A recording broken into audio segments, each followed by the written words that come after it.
Good afternoon. Hi, it's great to be with everyone today as part of this terrific City of Tomorrow event. I want to thank you for joining us. We're really excited about our conversation today. I'm Mary Culler, and I'm the president of Ford's philanthropic arm, the Ford Fund, but I also have the privilege of leading the team that is creating the Michigan Central Innovation. The Michigan Central Innovation District is, as you saw in that very quick video, a new mobility innovation opportunity that is an open platform that includes connected infrastructure, innovative amenities, community engagement opportunities, and space for 2,500 Ford employees and 2,500 other partners. This ecosystem will allow Ford and mobility innovators and disruptors from around the world to do a lot of testing and develop new ideas to really solve macro problems as we think about the complex mobility challenges that we need to solve. This will include automated cars, connected vehicles, electrified future, and other equitable access for folks, because we know that transportation is such an important part of creating opportunities. Over 10 years ago, our executive chairman, Bill Ford, gave a TED Talk where he talked about mobility being a basic human right. In addition, a Harvard study states that the #1 way to get people out of poverty is to provide equitable access to transportation, as it provides access to the jobs and the healthcare and other important resources. Transportation enables freedom and underpins equity in our communities. Today, I really want to dive in on how we can use innovation districts like the one we just saw in the video, real catalysts for equity. And I'm pleased to be joined by 4 terrific panelists today who are experts in building these equitable ecosystems. First, I'd like to introduce Kate Cognan, and she's going to provide a great perspective on how real estate can be a catalyst for change. We also have David Ehrenberg, who will bring his vast experience in running a successful hub of entrepreneurship in the Brooklyn Navy Yard. Rodney Sampson, whose perspective on how to ensure racial equity in these districts is going to be critical to our discussion today. And then David Zipper, who can speak to the policies and opportunities these innovation districts provide for solving big societal issues. I know you can read their bios on the City of Tomorrow webpage, as well as learn more about Michigan Central on our website. So let's jump in. I hope everyone's ready. We're really excited. So what I'd like to start with is, I talked about Michigan Central. When you talk about an innovation district, if you're not familiar with them, it frankly sounds kind of like a lofty enterprise. But the bottom line is that we're trying to create a place that brings together the best minds to solve these large-scale problems that really can impact people positively and create equity. I'd love to hear from each of you, especially given your experience, how you think places like these can actually create long-lasting change and really be the catalyst, like I said, for solving some of these large problems.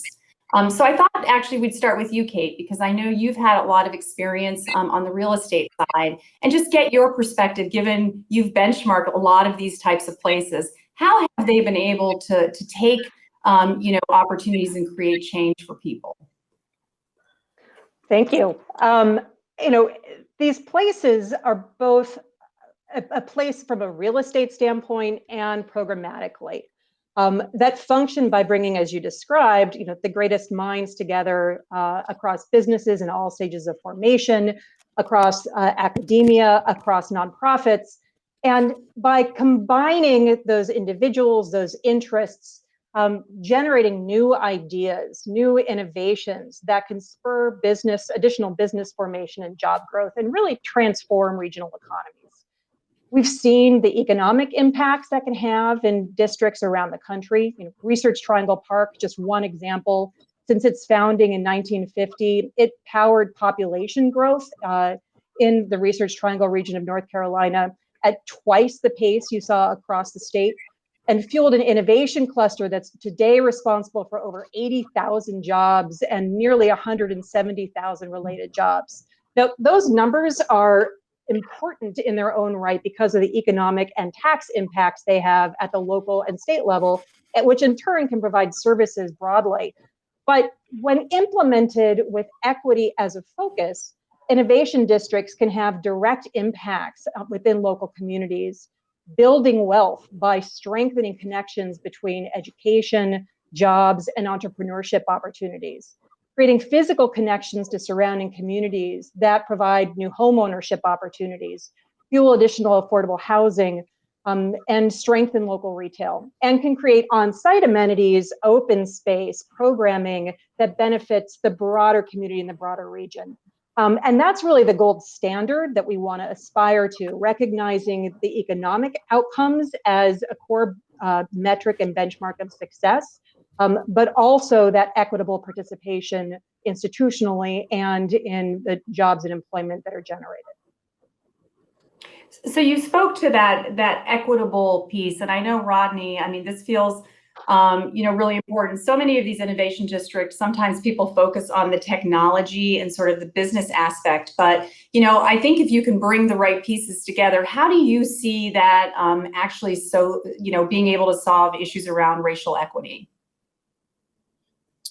Great question. It's good to be here. Thanks for the invitation. And we've built out over 5 tech hubs, co-working spaces over the last 8 years or so. And placemaking is definitely important. As it provides an opportunity to develop what I call serendipitous density. And however, the adage, if you build it, they will come, isn't always true, especially when it comes to socially disadvantaged communities in America. So branding, curated, and culturally relevant programming is definitely important in terms of your go-to-market. Specifically when you talk about building racial equity inside of innovation density, it has to be integrated into the core competencies of that respective density. So if it is innovation density, if it's technology, if it's edge technology, then you want the people from socially disadvantaged communities to be a part of that. I liken it to being in Atlanta and folks traveling from maybe South or East Side to Buckhead to go to Lenox Mall or to Phipps Plaza. It's great to be able to access the mall, but if you can't buy anything, there's no transaction. And so being able to equitably participate in the innovation economy that is being created in that innovation density is key, because to solve for racial equity, you have to close the racial wealth gap. And we've seen in the last 50 years that the innovation economy has provided exceptional accelerated ways for closing that racial wealth gap with new multi-generational wealth creation that doesn't rely on pre-existing multi-generational wealth. And as you think about that, David Zipper, and especially as we think about some of the policies, and obviously Kate talked about a lot of the partnerships that have to come together in places like this, how do you see these areas really affecting change? Well, I guess I'll be totally honest. I don't know that they always do create non-zero benefits, just to be totally candid, because I think this is a ding against some innovation districts where you basically say there's however much innovation is going to happen within a city or a region is going to happen, and the effect of the resources going into one particular district is just to sort of move it away from here to over here. That's sort of like the sort of like, that's what you want to avoid. So the question becomes really, how do you make it be really a non-zero kind of a situation where you're actually creating like a net increase in economic development and innovation and the stuff that you want? I do think that can happen, but it has to be deliberate. I've been involved with these sorts of efforts in Washington, D.C. and where I live, and in Akron, Ohio, where I'm on the board of a big innovation hub. And I think there's 2 ways, at least that I think about it. One is to say, if it doesn't already exist, it's really useful to have just like a front door that everybody knows, like this is where you go if you're interested in being part of a startup or be involved in innovation in a particular way. Because if it's publicly known in that way, you can frankly bring in certain types of people that may not know even how to engage in that space. It could be corporate employees, it could be students, it could be, and this gets into some of the equity issues that Rodney's referring to, it could be people who don't have personal, family connections to venture capital or to some of these startups naturally. If they know this is a place where they can go and get connected, I think that can be really helpful, and you can actually sort of expand the pie in that way.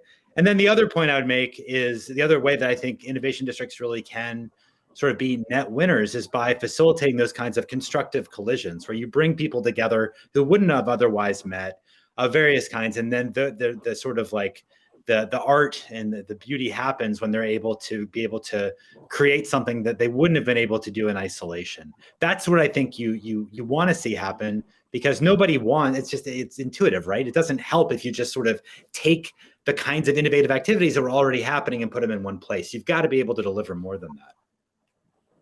Well, and I think it's interesting because both you and Rodney used, well, I think Rodney called it serendipitous. He didn't use the word collision, but you did. We try not to use the word collision. We're an auto company, but that, like you said, of really bringing people together. And I know David Ehrenberg, I mean, this is what you all have done so beautifully, you know, in the Brooklyn Navy Yard with your particular initiative. Can you speak to how important kind of that curation is to in fact impact in a positive way?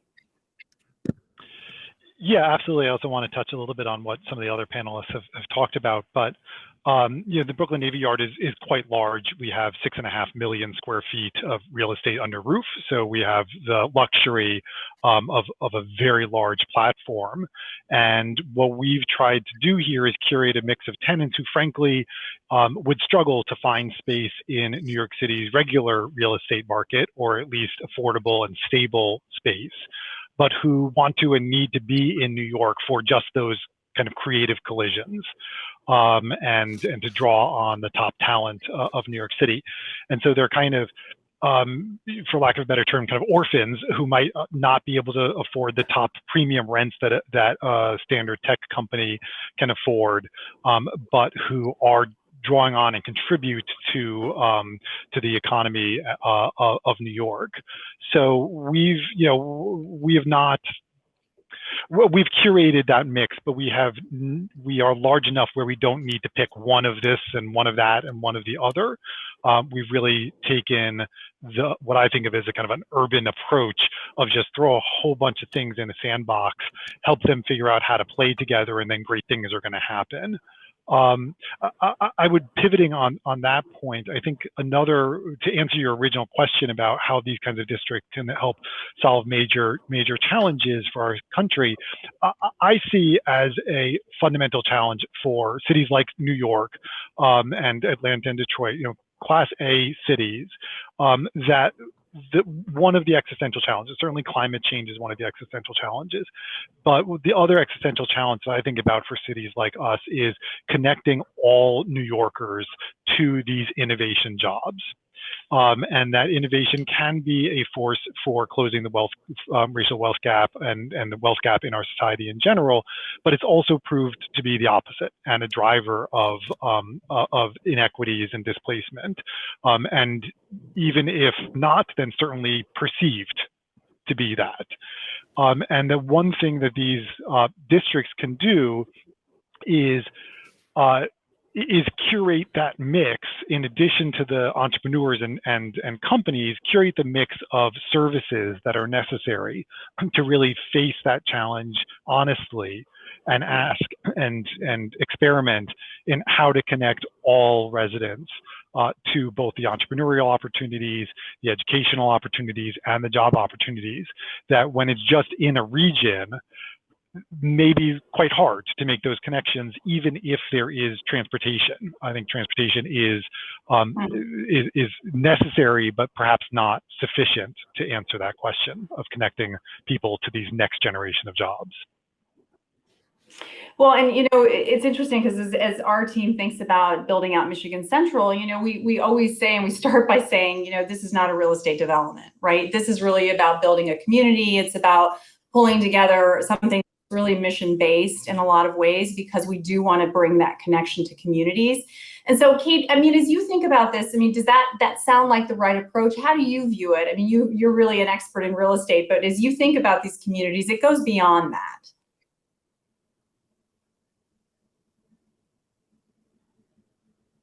Oh, wait, we've lost Kate's audio. Sorry. There we go. Kate. There is a, yeah. Can you hear me now? There's a physical connection Yes. that's essential, but it's not just the place, it's the programmatic connections that are getting people there.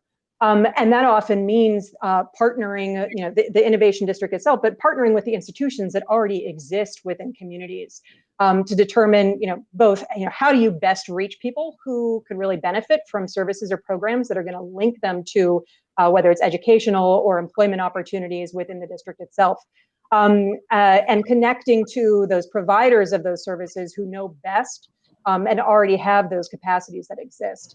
That's one of the most exciting things about the partnerships that get created, as David was describing, within innovation districts, that it's not, people tend to think of it, oh, it's an assembly of, tech companies and, from at different stages of maturity, but it's the tech companies, it's the nonprofits, it's the academic institutions, it is the local service providers, all of whom have to come together, sometimes physically, but also as a network across the city if you really want to have a regional impact. There is a real estate component to this, which is about place, and that needs to be done effectively, and it needs to connect effectively. But if you want to have that broader impact, you have to be thinking at a citywide scale and at a regional scale. And the programs that you're creating on site help sustain those networks over the long term. That's essential for connecting people in addition to the physical mobility. And I think the sense of community and I know you've and the been doing a lot of ecosystem. benchmarking and looking around, but from your perspective, Rodney, are there places that are doing this really well where you see that kind of connection happening, where the social aspect and the programs around equity are really front and center? No, to be honest. Yeah, because it's hard, right? I mean, it's really difficult. Yeah, it's hard work. I mean, first building anything from nothing is hard work, and then when you try to make it equitable and inclusive is harder. There are glimpses of hope, which is always is always kind of a precedent for what can be, and I think it's an incredible opportunity for innovation districts to reset maybe what startup ecosystems, particularly those on the West Coast, also sort of kind of created these false meritocracies that just idealistic didn't exist. And now the Midwest, the South, all these new ecosystems that are coming online have an opportunity to get it right. My good bud Brad Feld, he's founder of TechStars. We're doing a podcast together called Equity District, and we're literally talking about the realness that happens in terms of making clear that when Black Americans, when Latinx Americans show up at the innovation district, that the district and all its partners have built in sort of a code of DAIS, a code of diversity, equity, and inclusion strategies or solutions, so that there's a belonging and welcoming community. The second thing is not treating Black and brown entrepreneurship as if it's charity or social impact, because in the world that I live in a world of like dope scientists and software developers, and dope is like a millennial word, not, don't go back to the 70s hippie days. I'm talking brilliance that's literally being productized, coming out of places that you wouldn't see it. And if you only see this brilliance in the form of like charity or workforce, and not see it in terms of like upskilling or acceleration or investable, then you're always going to be overlooking, the people that are like literally showing up and are right there. So I believe that, this conversation allows for a reset in innovation districts for us to like really start to get it right and look at best in class concepts, governance, programs, and even ownership, from the land to the edifices that are being built to the tenants inside. How is that equitable, and how does it create actual mobility for all of a community citizens? Yeah, David Ehrenberg, I mean, do you have a comment on that, or even David Zipper? I mean, it seems like that is a really interesting sort of this sort of kind of grouping on innovation districts. Any thoughts on that? Yeah, I would just really second what Rodney just said. I think that I think one of the areas of hope is that the sense of community that these innovation districts can create can be a great platform upon which to start building those common understandings. I think about, we have a next generation career and technical education high school at the Navy Yard, which we helped create. And we have 70 entrepreneurs who push into those classrooms constantly and co-teach and help inform the curriculum in order to connect local residents to the skills necessary for the next generation of jobs and entrepreneurship here at the Yard. And that's not a hard sell. It doesn't happen normally. In New York, the general industry engagement with the education system here is very limited and very stilted. But by building off the sense of community and belonging that we have here as a commercial district and reorienting that towards an equitable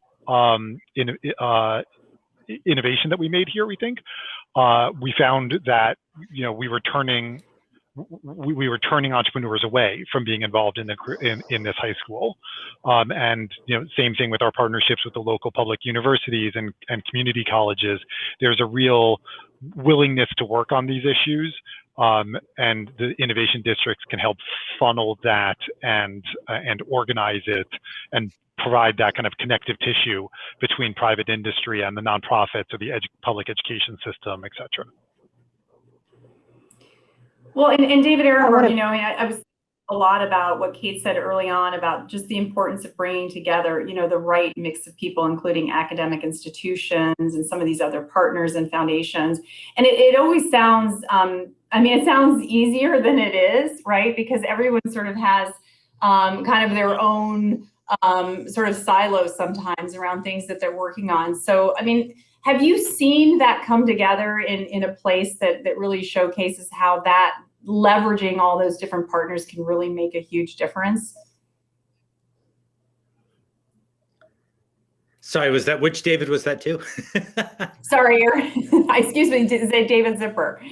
Because I know that you've worked very much in urban policy. You really have looked across. I loved your comment at the beginning, which is, it's not easy to do this. This is really kind of hard and it doesn't always work. So, where has it worked and where have people been really successful to bring these partnerships in? Yeah, this is always a tricky question to answer because no one's gotten it perfect. Rodney was right when he was saying, there's really no place that's nailed the equity component, for example, at least in my view. But there are places, both when you see a larger campus and when you think about something that's more self-contained, where there has been a pretty impressive impact. I think it was like Kate mentioned earlier, the Research Triangle Park, where I actually grew up. I grew up in Chapel Hill, and it's pretty obvious that the universities, which are a unique asset in the Triangle of North Carolina, really have they were tapped to sort of facilitate economic growth in this area that lies in between those three cities that make up the Triangle. But that's a gigantic campus, which is not relevant for a city of Detroit. I actually think when you look at entities that have, I think, done an impressive job of being that sort of front door for innovation with a variety of different types of programs for different sectors and space for large companies as well as for entrepreneurs, often for education as well. I think of in Chicago over the last decade, 1871 has done some really interesting work. Mm-hmm. And I also think about Cambridge Innovation Center in Cambridge, Mass, which has also done some work in St. Louis, as I recall. Which is one of the challenges. It's really hard to know exactly what you can pin on the presence of this center versus what would have happened otherwise. But from what I've seen, what they've done has been pretty impressive and something that I think is worth studying. So, and of course, Brooklyn Navy Yard. Sorry, Brooklyn Navy Yard. Trying to do this, and no. As a company like Ford Motor Company, who's trying to do this in Detroit. And, sometimes I wake up and I think, are we being naive and thinking that we can pull all this together and really have this mission-based approach and create an innovation district, but also have this overlay of creating social equity, which is what we all hope to achieve? What advice would you give us? I mean, what would you say to us as far as kind of like, yes, this is what you can expect to do, or this is what we would expect of you as a corporation, and maybe this is a watch out? I know that's sort of a loaded question, but if you could give us some advice in your areas of expertise, what would you tell us? Kate, you want to start? I'm happy to start. Yeah, I mean, I would flag two things. One is, again, coming back to this question of partnerships. How does Ford as a company, provide enough flexibility for startups that are not directly affiliated with Ford to feel comfortable that they're not too closely aligned with a single brand? And similarly, how do you get academic involvement and foundation involvement when, without being too closely associated with a single company? That's one. And then the second is, it's getting a district done. Is the common theme here is it's really hard. All of these components to do correctly are very tough. And especially if you're trying to have a physical piece and a programmatic piece. And so having a single go-to person, which is different than having, different departments within a corporation handling different pieces of it. Ultimately, I think most places have found that has been essential for success in the long term. That's great. If I could, let's keep going. David Ehrenberg. Yeah, I would certainly echo the having one person or one group of people led by somebody who feels ultimate responsibility and ownership over the product is extraordinarily important. The other two things that I would say is one, again, this is hard and it takes a while, and the Navy Yard has taken 30 or 40 years to emerge, most of that over the last 20 or so years, but to emerge as what we are. And there were missteps along the way, and there was leadership here who was learning from those missteps and seeing opportunities. So it wasn't, all written up in one day on a business plan and then executed over the next 5 years. Like that's not how great cities live, and it's not how innovation districts get developed, I don't think. And then the last thing I would say is that, again, on this equity question, that I think innovation districts in general, but certainly innovation districts led by a company like Ford needs to do like some pretty radical self-reflection and listening on how to become more equitable. I'll try not to take too much time with this vignette, but like we at the Navy Yard, we're a mission-driven not-for-profit. We don't have a huge amount of liquidity. And so we historically have not given large tenant improvement allowances to our tenants when they move in.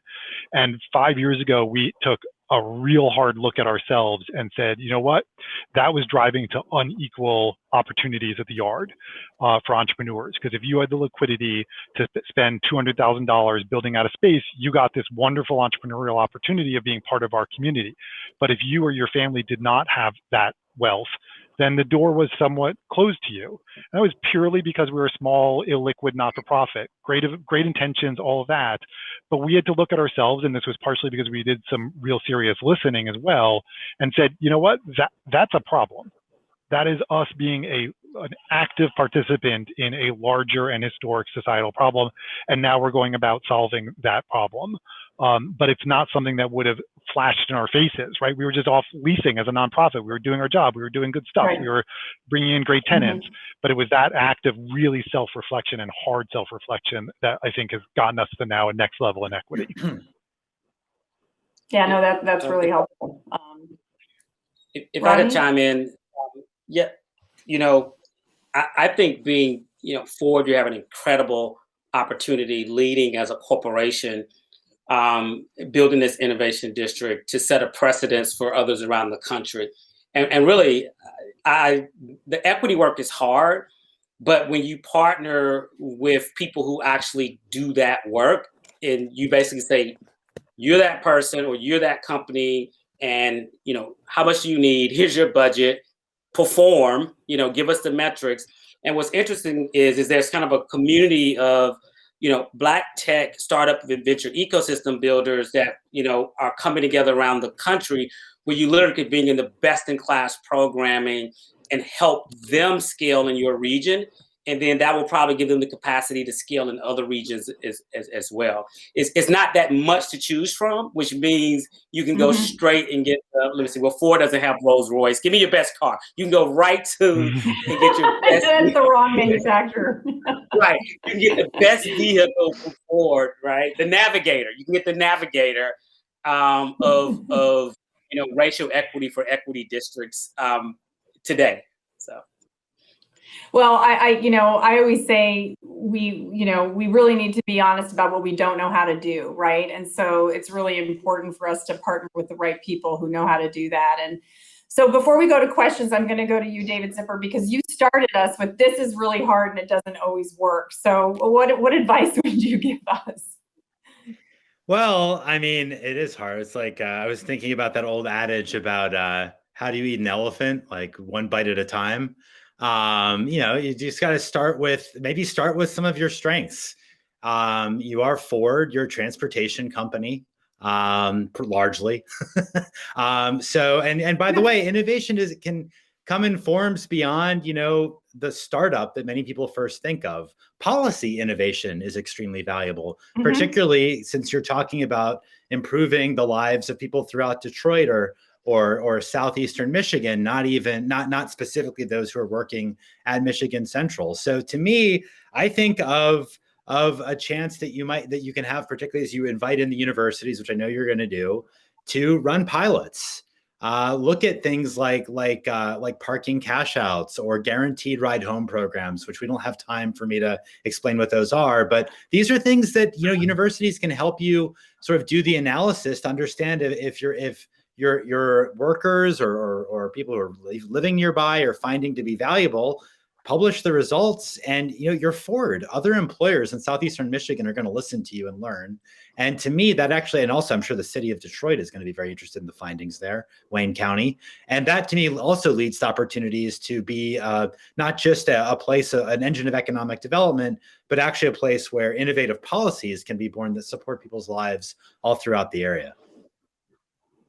Well, as a policy wonk, I totally agree with you. I mean, I think this a huge opportunity for really looking at policies, and that's always my hope for this place, is that we're really looking at policies and altering them on a macro level by actually proving out that they can work, and if we change them. So I've gone over. I didn't adhere to the rules because I really wanted to hear from you all, but we do have some questions, and so we have a few minutes to take them. I was kind of scanning to see if there were any that really went in a different direction. And I think our conversation's been in. I don't know if we can scroll back. I don't know if we want to take each of these quickly. Why don't we take number 2? I know you can see it online. I don't know if our audience can, but it says, what social support and entrepreneurial systems need to be in place in urban centers and innovation districts to attract more people of color to get involved and be part of the next gen jobs of the future? We may have touched on this, but any last minute thoughts on this?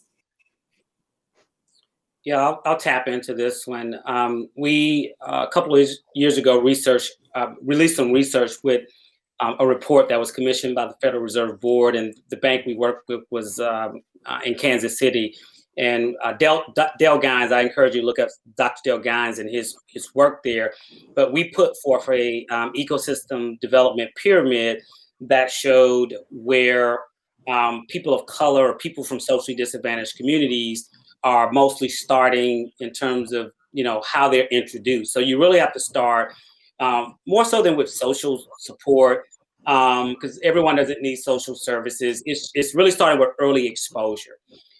Exposure to the ecosystem, what the career pathways are, what the entrepreneurial opportunities are, what are the collaborative ways to engage in the ecosystem. The next level of the pyramid is upskilling and careers, whether it's a software development boot camp or a cybersecurity specialist boot camp. Robotics technician is, a new field, software sales, all of these upskills where you can become skilled pretty quickly. And then career pathways. I heard you mention that 2,500 Ford employees, but you hope to have 2,500 other people work because there are other companies that could hire from that density. Once you complete the early exposure skills and jobs, that's when innovation starts because they now have proximity from either work or Mm-hmm. community to the innovation economy. And then it goes from innovation, startup, capital, and then markets. But that is required. It's kind of like, you know, a pyramidal framework to accessing the ecosystem. Yeah, that's helpful. I mean, we're talking a lot about proximity, obviously. I mean, we talk about what we can and can't do and what we're good at. Obviously, creating density in our area and creating housing opportunities, especially in low housing, is really important so that then they can have access to this proximity to jobs is really important. So I know we only have a couple more minutes. And Kate, this number 3 seems really loaded. It's a big question, but I'll sort of ask you, which is, when it comes to mobility innovation pilot, research and testing, suddenly we're making you a mobility expert. What areas are the most critical for entrepreneurs, startups, and big companies like Ford to work on to increase accessibility for communities like Detroit that have poor public transportation systems? And frankly, David Zipper, you might have a sense of this as well. Yeah, I might throw this to Dave. I'm not a transportation mobility specialist. And so if anybody's looking to start a company based on what I'm about to say, go get some other advice. You know, I think one of the key challenges that communities like Detroit has is that it's not a densely built community. It is a very low density city covering a lot of area, which makes traditional public transportation systems very challenging. And the Q line being created required a huge amount of work and subsidy, and that was very meaningful for the city. But that's not going to be what the forms that you're going to be most likely to see going forward. So I think it's probably about systems that I think of as last mile systems that are about connecting people to those from those lines to those homes. And what you just said, increasing density and creating opportunities to get people more closely situated to where they are working, and increasing density in general to facilitate better public transportation. But David, better ideas? Yeah, no, I'll just say, like, we have 2 minutes. That's all we need really to answer this one. No, I mean, my thought is I'll just say this, and I think it's in line with really what Kate is saying. Rather than focus on, like, here's the technology that you really got to support, which is going to totally provide a new level of mobility for people in Detroit who may not have an automobile, I would instead focus actually on the infrastructure. Like whatever types of, for example, micromobility might exist, whether we're talking about like electric unicycles or scooters or e-bikes or whatever, they're all relatively useless if there's not a safe place to ride them. And if there aren't nearby destinations. To Kate's point about having the density, that's so important. Having the infrastructure in place, which can include charging systems, it definitely includes, in my view, protected lanes, it includes thoughtful use of the curb in high density environments, can be sort of like a force multiplier of enabling all kinds of innovation. And to be honest, it is seductive and I think a mistake to do an end run around those sorts of decisions, which can be politically fraught, and instead go straight to saying, great, so how do we just pay for bike share expansion? Because no one wants to ride bike share, even if it's free, if you're going to be biking alongside automobiles zooming by at 45 miles an hour. So that's what I would say, is focus on the infrastructure first, because that'll enable all kinds of mobility innovation down the road. Yeah, no, I think those are great insights. And we're almost out of time, but David Ehrenberg, as opposed to asking you this last question, I'd just like to get sort of any last thoughts you have kind of on the topic we've been talking about today. Anything else that you'd like to share with our audience that you think is really important as we think about, creating equity as we build out these types of districts, from your own experience? Yeah, I would. I'm actually going to kind of answer the question that's there. I think that the strength of the Yard is that we've been here for a really long time, and we're going to be here for a really long time to come. And so, in answering the question of engaging communities, we do formal meetings and all of that with our stakeholders, but it's also just a very organic relationship that we've developed over decades, and to which we know we need to continue to invest for the next number of decades. And so, I guess the kind of parting advice is like, this is a long this is a long process, and it's a constantly changing process. And to engage with the community, you've got to have that long view. It's not one set of charrettes.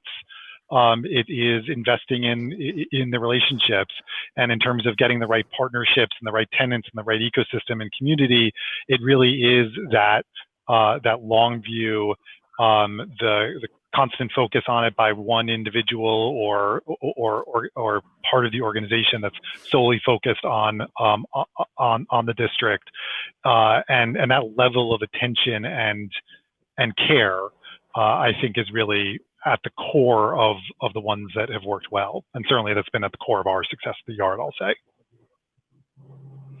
Well, there's no doubt that, every day as we even think about our own efforts, we really put people at the center of it. It's all about how we can create, a better world for people who don't have access to a lot of the things that we've been talking about. So I really want to thank you for your time today. I know we had a short amount of time to talk about a very sort of big picture problem, but each of you brought a really interesting perspective, and we're so grateful for the time that you spent with us today. And I just wanted to thank you. And I hope the audience enjoyed the conversation, and we look forward to more conversations like this. Like you said, this takes a really long time, and so we're going to be tapping into your expertise, I'm sure, along the way as we build out Michigan Central. But thanks to all, and have a great day. Thank you. Thanks very much.